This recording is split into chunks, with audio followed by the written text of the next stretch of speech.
한국 교회가 맥주 감사 주일로 지킵니다. 어떤 분들이 물어봐요. 맥주 감사 주일이 뭐냐고요. 사실은 다른 나라에서는 맥주 감사 주일을 지키지 않습니다.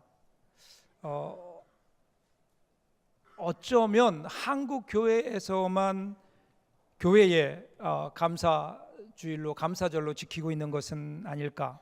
왜 한국 교회가 특별히 이 맥주 감사 주일을 지키게 됐을까요? 이것은 우리 민족의 아픔과 연관되어 있습니다. 여러분, 우리나라가 지금은 이렇게 풍요롭게 살고 있지만 50여 년 전만 해도 우리나라가 그렇지 못했거든요. 그때만 해도 참 먹고 살기 어려웠던 시절에 우리 민족에게는 보릿고개라는 그런 말이 있었습니다. 보릿고개. 봄에 벼를 심죠. 벼를 심어서 가을에 거두고 그리고 겨울에 이제 먹습니다. 그 먹으면서 겨울에 보리를 심고 6월 초가 되면 이제 보리를 추수하게 되는데, 그때 정말 먹고 살기 어려웠던 시절에 가을에 거둔 쌀이 풍족하지 못해서 먹다 보면 겨울을 지나면서 쌀이 떨어지게 됩니다. 쌀이 떨어지면서 이제 보리를 수확해야 되는데 보리를 수확하기까지는 아직도 한 달여 시간이 남아 있습니다. 그 시간, 그 한두 달, 아직 보리를 거두기 전까지의 한두 달, 그래서 먹을 것이 없어서 먹을 것이라면 다 먹을 수밖에 없었던, 아니 때로는 먹어서는 안 되는 것까지도 먹을 수밖에 없었던 그때, 그 시절, 우리는 보릿고개라고 합니다. 오죽했으면 고개라고 했을까요? 고개. 허기진 배를 움켜쥐고 이 보릿고개를 무사히 잘 넘기면, 그리고 나서 이제 보리를 수확하게 됩니다. 그러면 여러분, 그때 그 기쁨은 말로 다 할 수 없죠. 죽을 것 같았는데 보리가 있단 말이에요. 보리를 수확했어요.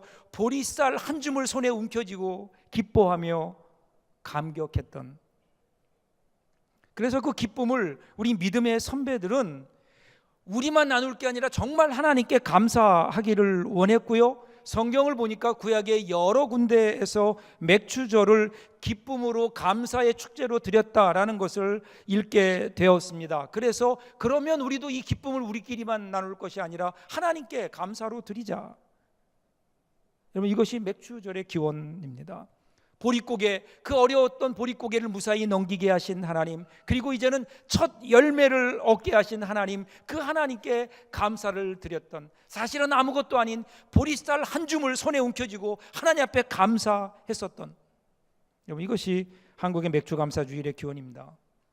저는요, 개인적인 생각이에요. 추수감사절보다 우리 한국 사람들에게는 맥주감사절이 더 의미가 있는 감사절이 아닐까. 추수감사주일의 기원이 미국이라면 저는 맥주감사절의 기원은 한국, 우리 민족에게 있다고 저는 그렇게 생각합니다. 더 감사해야죠. 우리가 더 감사해야 되는데, 자, 이제 정말 하나님의 은혜로 말미암아 이제 보릿고개가 없어졌어요. 아니, 보릿고개만 없어진 정도가 아니라 이제는 정말 우리는 지구상 어디를 가봐도 우리보다 잘 사는 나라를 찾아보기 어려울 정도로 우리는 풍요롭게 살게 되었습니다. 그렇다면 그때에 보릿고개를 지나며 보리쌀 한 줌을 움켜쥐고 감사했었던 그때보다 오늘 우리는 감사의 내용도 그리고 감사의 양도 훨씬 더 풍부해야 될 텐데, 그런데 오늘 그런가요? 더 많은 물질적 풍요를 누리고 있지만 감사는 점점 우리 가운데 사라지고 있는 것은 아닐까. 호주 퀀타스 항공의 CEO인 제프 닉슨이라는 분이 이 시대의 역설, The Paradox of Our Time이라고 하는 우리 시대의 역설이라는 제목으로 인터넷에 이런 글을 올렸어요. 감사주일을 맞이하면서 저와 여러분들이 한번 읽어볼 만한 글입니다. 같이 한번 읽어볼까요? 같이 한번 읽겠습니다. 건물은 높아졌지만 인격은 더 작아졌고, 고속도로는 넓어졌지만 시야는 더 좁아졌다. 소비는 많아졌지만 기쁨은 더 줄어들었고, 집은 커졌지만 가족은 더 적어졌다. 생활은 편리해졌지만 시간은 더 부족하고, 가진 것은 몇 배가 되었지만 소중한 가치는 더 줄어들었다. 학력은 높아졌지만 상식은 더 부족하고, 지식은 많아졌지만 판단력은 더 모자란다. 전문가들은 늘어났지만 문제는 더 많아졌고, 약은 많아졌지만 건강은 더 나빠졌다. 돈을 버는 법은 배웠지만 나누는 법은 잊어버렸고, 평균 수명은 늘어났지만 시간 속에 삶의 의미를 넣는 법은 상실했다. 달에 갔다 왔지만 길을 건너가 이웃을 만나기는 더 힘들어졌고, 우주를 향해 나아가지만 우리 안의 세계는 잃어버렸다. 감사절 아침에 우리를 향하여 던지는 분명한 질문이 있을 겁니다. 분명히 우리가 누리고 있는 것, 더 많은 것을 누리고 있음에도 불구하고 왜 우리의 삶은 더욱더 빈약해지는 걸까요? 감사로 채워져야 될 그 자리가 감사로 채워지지 못했기 때문은 아닐까? 분명히 감사할 일이 너무 많은데 왜 감사하지 못할까요? 왜 그럴까요? 오늘 본문이 우리에게 왜 그런지 그에 대한 답을 우리에게 줍니다. 오늘 본문을 좀 같이 보겠습니다. 29절부터 이렇게 시작됩니다. 29절 같이 한번 읽어볼까요? 이스라엘의 왕의 유다의 길르앗 라못으로 올라가니라. 그러면 길르앗 라못이라고 하는 곳이 나와요. 지금 전쟁이 일어난 겁니다. 전쟁이 일어나는데 전쟁이 거기에 동참하는 나라가, 전쟁에 참여하는 나라가 세 나라예요. 북이스라엘, 남유다, 그리고 아람, 오늘날의 시리아입니다. 여러분, 길르앗 라못이라는 곳은요, 이스라엘과 북이스라엘과 아람, 시리아의 접경 지역이에요. 그러니까 두 나라가 접경 지역이다 보니까 영토 분쟁이 있었던 곳입니다. 자, 그곳에서 이제 전쟁이 일어난 겁니다. 세 나라가 참여하는데 두 편이에요. 남과 북이 하나가 되었습니다. 남유다와 북이스라엘이 한 편을 먹고요. 또 하나는 이제는 아람, 시리아의 베나닷이 이제 같이 싸우게 되는 겁니다. 자, 세 나라가 여기에 참전하게 되는데 그들의 속내를 들여다보면 그러면 서로 다릅니다. 동상삼몽입니다. 자, 먼저 아합을 볼까요? 아합을 보면 전쟁에 나가기 전에 아합 왕이 여호사밧 왕에게 이렇게 얘기하죠. 30절입니다. 이스라엘의 왕이 여호사밧에게 이르되 나는 변장하고 전쟁터로 들어가려 하노니 당신은 왕복을 입으소서 하고 이스라엘의 왕이 변장하고 전쟁터로 들어가니라. 자, 여러분, 아합을 잘 생각해 보세요. 지금 아합은요, 참 꾀가 많은 사람인 것 같아요. 남유다와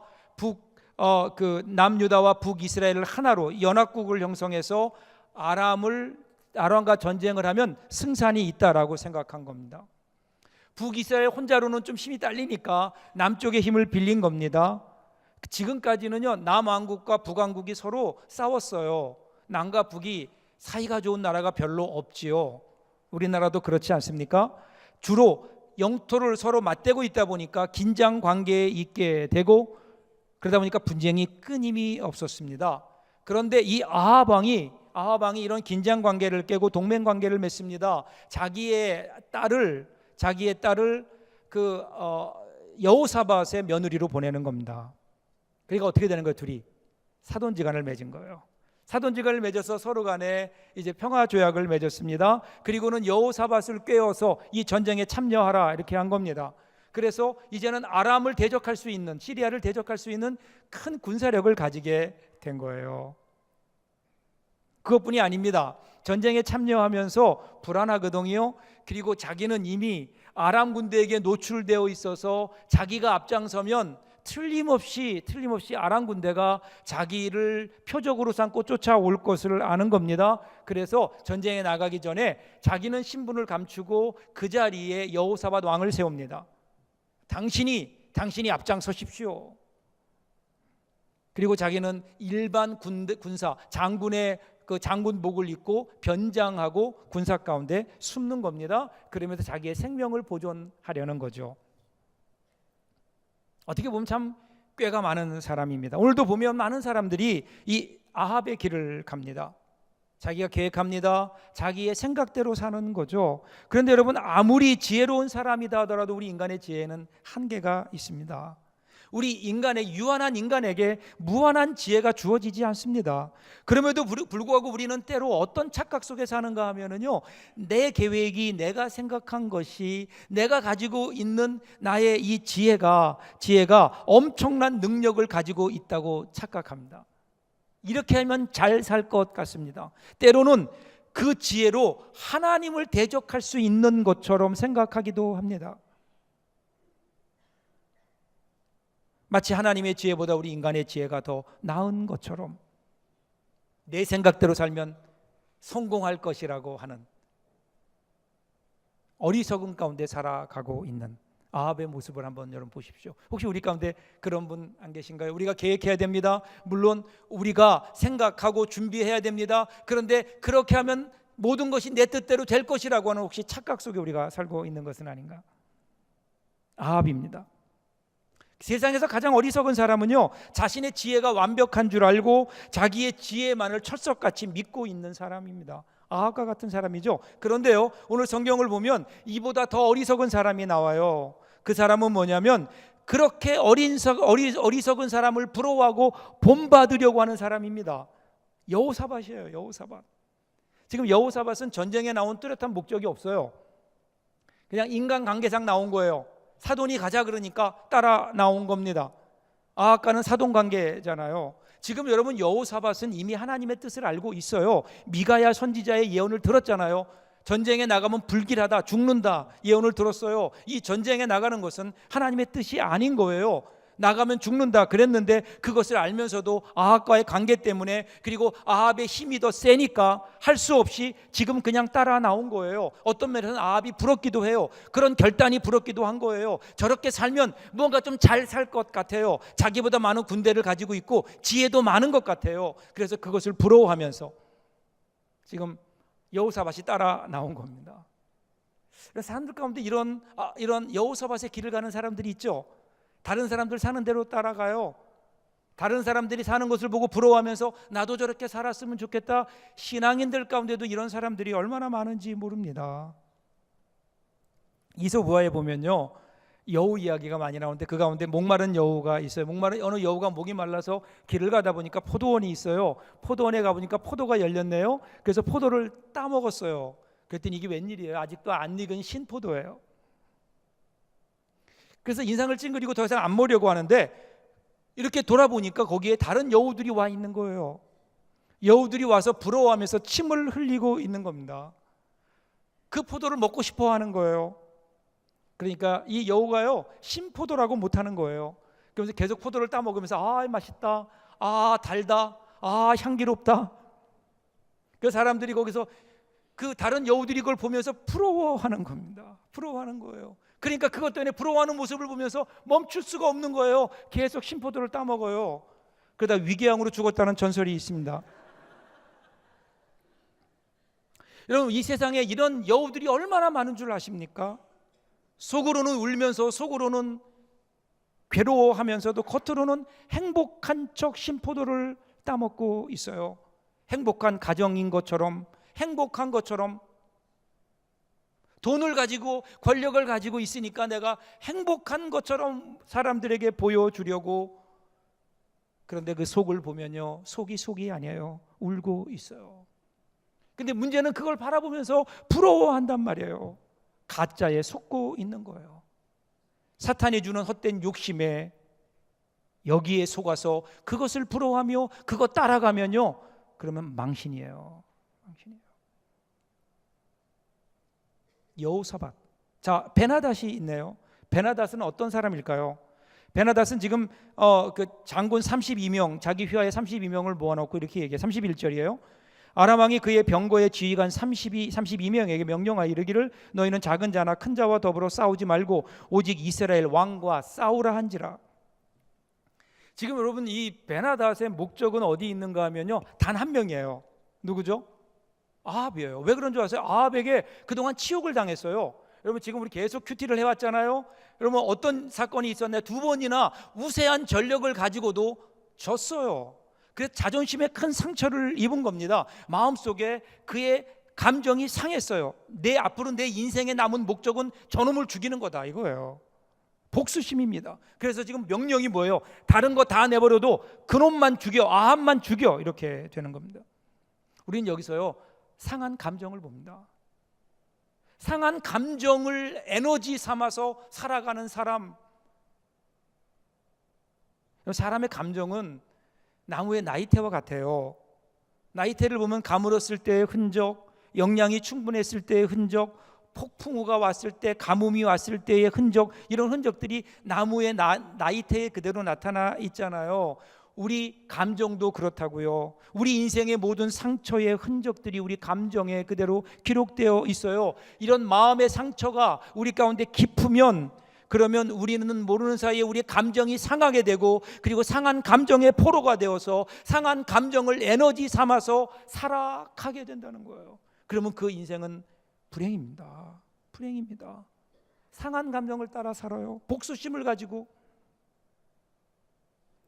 고사성어 중에 와신상담이라는 말이 있어요. 이거 고대 중국 그 춘추 시대에 오나라라고 하는 그 왕, 오나라의 왕인 협려가 월나라의 왕인 구천과 전쟁을 했어요. 전쟁을 해서 패했어요. 그래서 오나라의 그 왕이 화살을 맞고 심각한 부상을 당해 죽게 되었습니다. 죽기 전에 아들 부차를 불러놓고 이 원수 갚을 것을 유언으로 남깁니다. 여러분, 이 세상에서 가장 나쁜 부모는요, 원수를 물려주는 겁니다. 아버지의 뒤를 이어서 그 상한 감정이 아들에게 갔어요. 아버지의 뒤를 이어서 오나라의 왕이 된 부차는 아버지의 원수를 갚는 게 그의 일생의 목적이에요. 그래서 그는 와신, 즉 가시가 많은 뗄나무 위에서 잠을 자며 복수심을 불태웁니다. 가시나무 위에서 자요. 그리고 어떻게 됐을까요? 독한 사람이 전쟁에 이기게 돼 있어요. 전쟁에서 이겨서 월나라의 왕이었던 구천에게 모욕을 주고 원수를 갚습니다. 그러니 이번에는 여러분, 월나라 왕 구천이 가만히 있겠어요? 이 왕도 이제는 복수심으로 일을 가는 겁니다. 그래서 그에게 복수하기 위해서 상담, 즉 항상 곁에 쓸개를 두고, 여러분, 동물의 쓸개가 얼마나 써요. 그 쓸개의 쓴맛을 보면서 쓸개를 질근질근 씹으면서 복수심을 불태워서 결국은 복수를 했다. 그래서 이것이 와신상담이에요. 이렇게 살면 행복할까요? 혹시 우리 중에 이런 마음으로 살아가는 분 있나요? 상한 감정으로, 복수심으로, 그 분노함으로, 세상을 향한 오기로 우리의 인생을 산다면 여러분, 그 인생 결코 행복할 수 없죠. 자, 지금 한 전쟁에 세 인물이 모였는데 다르게 살아요. 마치 우리가 살아가는 이 세상과 같아요. 여러분은 어떤 삶을 살고 계십니까? 자, 그래서 결론이 중요하죠. 어떻게 됐나요? 세 명이 이렇게 모여서 누구의 뜻이 이루어졌을까요? 누가 이겼을까요? 32절, 33절 보세요. 병거의 지휘관들이 여호사밧을 보고 그들이 이르되 이가 틀림없이 이스라엘의 왕이라 하고 돌이켜 그와 싸우려 한즉 여호사밧이 소리를 지르는지라. 병거의 지휘관들이 그가 이스라엘의 왕이 아님을 보고 쫓기를 그치고 돌아갔더라. 여러분, 아람 왕 베나닷의 경우를 보세요. 베나닷의 마음은 뭐예요? 복수심이에요. 아합만 죽이면 돼요. 그래서 이를 바득바득 깔면서 자기 휘하들에게 그놈만 잡아라 이렇게 됐어요.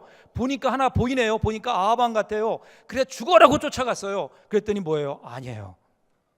아합인 줄 알고 쫓아갔더니 여호사밧이에요. 여호사밧이 놀래면서 소리를 지르니까 이거 아합이 아니잖아. 허무하게 끝나버렸어요.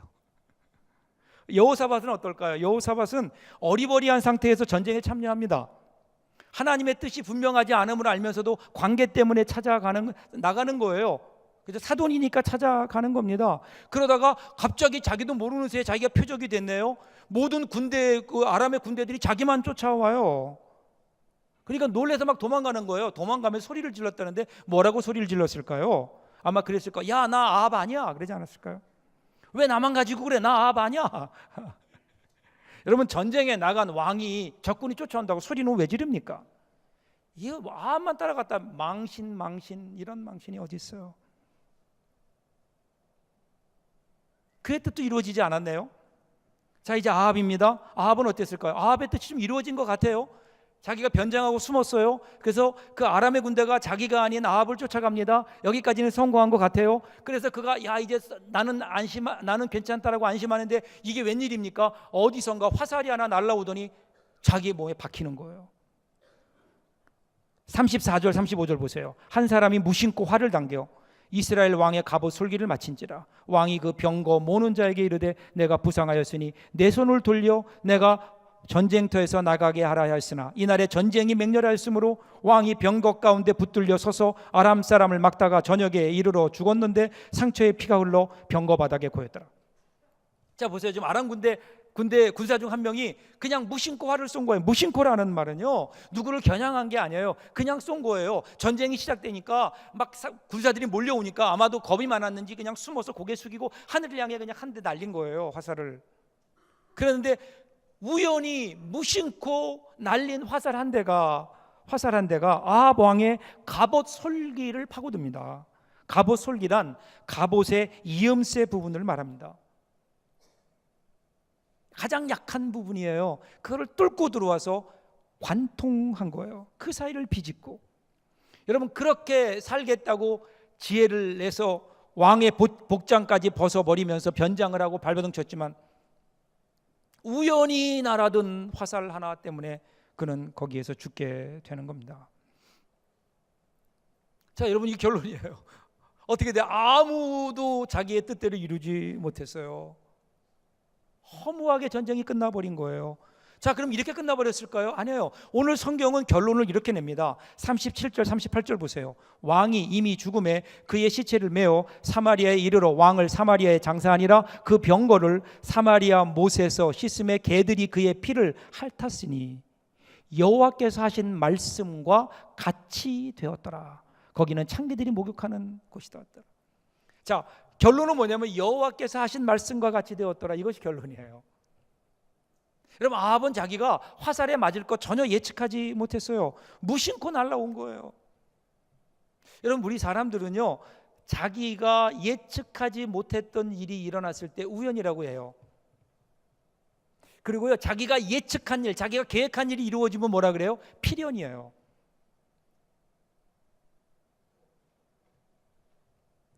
자, 오늘 아합은요, 자기 입장에서 보면 우연히 재수 없이 정말 누가 하나 그냥 하늘을 향해 날리는 화살에 맞아 죽은 거예요. 그런데 여러분, 이것이 과연 아합 편에서는 그것이 우연이었을지 모르지만, 그런데 여러분, 하나님 편에서 보면 어떻다고요? 하나님의 말씀과 같이 되었더라는 거예요. 이거는 필연입니다. 우연이 아닙니다. 필연입니다. 우리에게는 우연이 될지 모르지만 우리에게 일어나는 모든 일을 가만히 보세요. 거기에는 하나님의 섭리하심이 있고 하나님의 필연이 되는 거죠. 사람의 우연은 하나님의 필연입니다. 그러므로 우리 예수 믿는 사람들, 신자들은요, 우연 속에 방치되어 있는 게 아니에요. 그냥 우연히 예측할 수 없는 일들, 그래서 두려움으로 살아가는 사람들이 아니라 하나님의 필연에, 하나님의 섭리에, 하나님의 계획 속에 사는 사람들이기 때문에 더 이상 우리에게는 두려움이 없는 것 아닐까요? 그러기에 우리는 앞날에 어떤 일이 일어날지, 우리 인생 가운데 어떤 일이 일어날지 우리가 알 수 없어요. 예측할 수 있는 어떤 일이 일어날지에 대한 알 수 있는 능력이 우리에게는 없어요. 그럼에도 불구하고 우리가 하나 분명히 아는 게 있어요. 그것은 뭐예요? 우리의 미래를, 우리의 앞날을 쥐고 계신 분은 누구시라고요? 하나님이시라는 거예요. 오늘 나에게 일어나는 모든 우연한 일이라고 우리는 이야기하지만 거기에는 하나님의 필연이 있다고요. 하나님의 필연.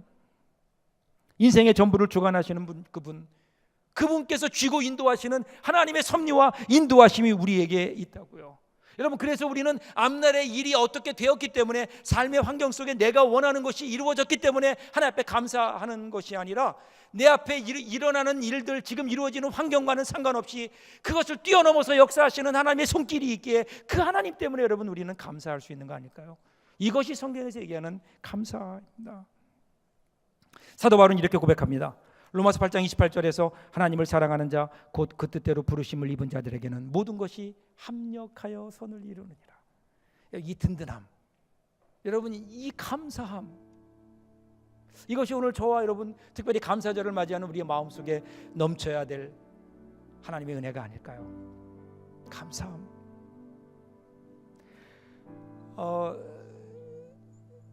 지난 세기 영국에 그 메이어라고 하는 유명한 목사님이 계셨어요. 영국의 목사님이신데, 이분이 한 번은 배를 타고 대서양을 건너 미국을 여행하게 됩니다. 그 당시만 해도 미국 가려면 오랜 세월이 배를 타고 가야, 몇 달을 가야 됐죠.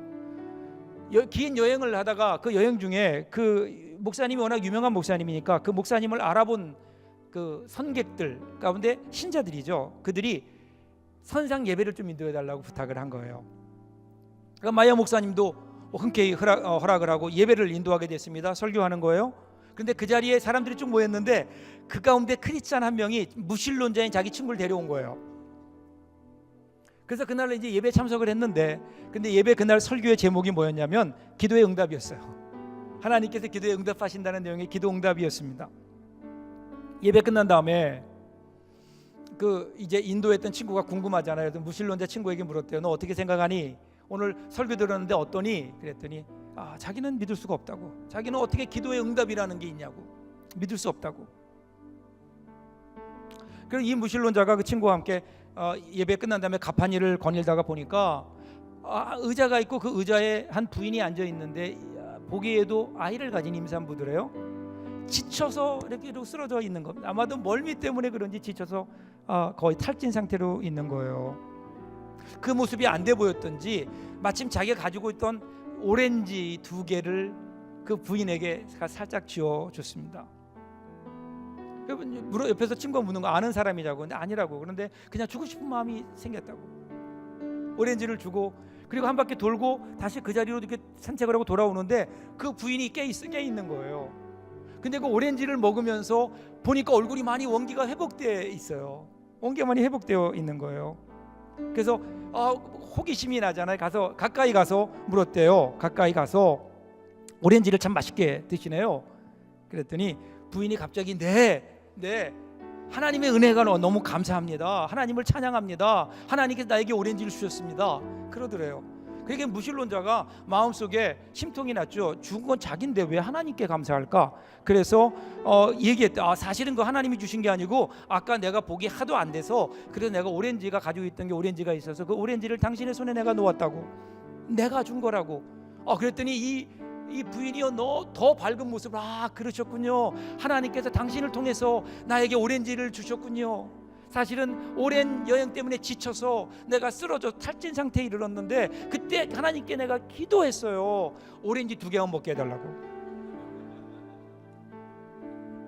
하나님께서 당신을 통해 응답하셨군요. 마이어 목사님이 나중에 이야기를 전해 듣고 이렇게 얘기했다 그래요. 기도를 비우는 무신론자를 웃기시고자 무신론자를 사용하신 하나님의 기도의 응답이었다. 여러분 오늘 우리가 혹시 이것 잊고 살지 않나요? 눈앞에 보이는 오렌지만 보았지 그 오렌지를 공급해 주시는 하나님의 손길을 우리는 혹시 잊어버리고 살고 있지는 않나요? 때로 우리는 눈앞에 보여지는 현실이 그리고 우리의 미래가 내가 생각대로 되지 않기 때문에 혹은 그렇게 되지 않을 것이라고 그러한 두려움 때문에 여러분의 삶은 힘들다고 소망이 없다고 내 삶은 괴로움 뿐이라고 혹시 이렇게 결론 내리고 있나요? 그렇다면 우리는 잊어버리는 게 있는 거예요. 하나님의 섭리하심, 하나님의 섭리하심. 이 모든 우리 인생의 어려움을 뛰어넘어서 그 너머에서 우리를 붙들고 우리를 인도하시고 결국은 모든 것이 합력하여 선을 이루게 하실 하나님의 그 손길을 우리들이 혹시 놓치고 있는 것은 아닌가? 그래서 우리의 감사가 없는 것 아닐까요? 오늘 맥주감사주일입니다. 저 어려움들에게 감사가 넘쳤으면 좋겠어요. 하박국 3장 17절 18절 말씀대로 비록 무화과 나무가 무성하지 못하며 포도나무에 열매가 없으며 감람나무에 소출이 없으며 밭에 먹을 것이 없으며 우리의 양이 없으며 외양간에 소가 없을지라도 뭐라 그래요? 나는 여호와로 말미암아 즐거워하며 나의 구원의 하나님으로 말미암아 기뻐하리로다. 이것이 우리의 고백될 수 있기를 주님의 이름으로 축복합니다. 기도하겠습니다.